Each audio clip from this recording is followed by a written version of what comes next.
सकाळी नाश्ता करणे आरोग्यासाठी अत्यंत महत्त्वाचे आहे, कारण सकाळचा नाश्ता हा ऊर्जादायी असतो आणि सकाळी जर आपण पोटभर जरी खाल्ले तरी काही हरकत नाही, कारण आपण दिवसभर कामामध्ये असतो.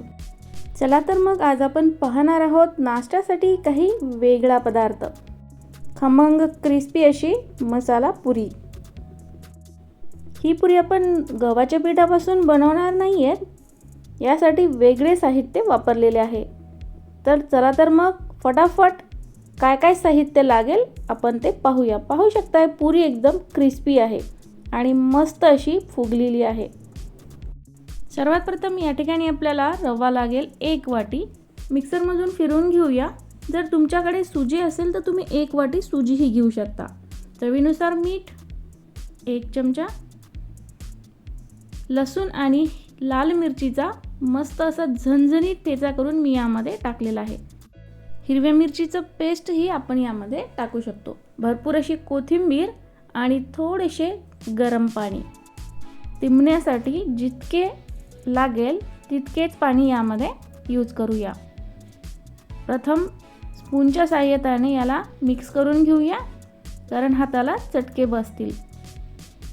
अशा पद्धतीने थोडेसे थंड झाल्यानंतर आपण याला हाताने मळून घेऊया. आणि आता 3 ते 4 बटाटे उकडून घेतलेले आहेत मी. मॅशरच्या सहाय्याने आपल्याला याला व्यवस्थित मॅश करून घ्यायचे आहे आणि तिंबून ठेवलेला रवा यामध्ये आपल्याला मिक्स करायचा आहे. आणि आता 1 वाटी कणिक, ज्या वाटीने रवा घेतला होता त्याच वाटीने कणिक घेत आहे मी.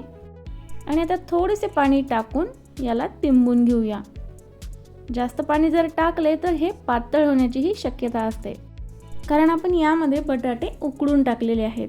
त्यामुळे व्यवस्थित काळजीपूर्वक तिंबून घ्यायचे आहे आपल्याला. अशा पद्धतीने उंडा तिंबून झालेला आहे. आणि आता पुऱ्या लाटून घेऊयात. तेल गरम करायला ठेवलेले आहे मी. तेल गरम झालेले आहे आणि आता छोट्या छोट्या पुऱ्या लाटून घेऊयात. अशा पद्धतीने छोटे छोटे बॉल्स तयार करून थोडेसे गव्हाचे पीठ लावून आपण ह्या पुऱ्या लाटून घेऊयात. तांदूळाचे पीठ लावले तरी चालेल. चला तर मग आपल्या पुऱ्या लाटून झालेल्या आहेत आणि तेलही गरम झालेले आहे. याला आपण तळून घेऊयात. आहा, मस्त फुलणार आहेत या पुऱ्या, पाहू शकताय. मस्त, वाव. बटाटा, सुजी आणि कणिक या साहित्यांना वापरून आपण या पुऱ्या बनवलेल्या आहेत. मस्त बनलेल्या आहेत पुऱ्या.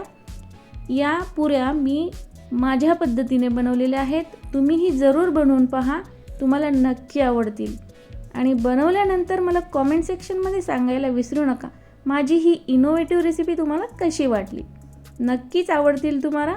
आणि या पुऱ्या बनवताना एक काळजी आपल्याला घ्यायची आहे, उंडा हा घट्ट ठेवायचा आहे. म्हणजे आपण जो मळलेला उंडा आहे एकदम सैलसर नाही ठेवायचा, घट्टसर ठेवायचा. म्हणजे आपल्या पुऱ्या मस्त क्रिस्पी राहतात आणि व्यवस्थित फुलून येतात आणि लाटायलाही सोपे जाते.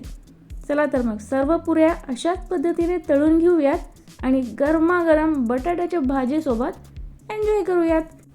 चला तर मग सकाळचा नाश्ता तर झाला. तुम्हालाही फटाफट अशाच पद्धतीने सकाळचा नाश्ता बनवण्यासाठी काय काय आवडते ते मला कॉमेंट सेक्शनमध्ये सांगायला विसरू नका. पटकनही होतात आणि खमंगही लागतात. सर्वांना आवडतील. डब्यातही देऊ शकता आणि दुपारच्या जेवणातही खाऊ शकता. अशा ह्या खमंग अशा पुऱ्या तुम्हाला कशा वाटल्या मला सांगायला विसरू नका. चला तर मग भेटूया पुढच्या अशाच एका खमंग रेसिपीसोबत. तोपर्यंत बाय बाय.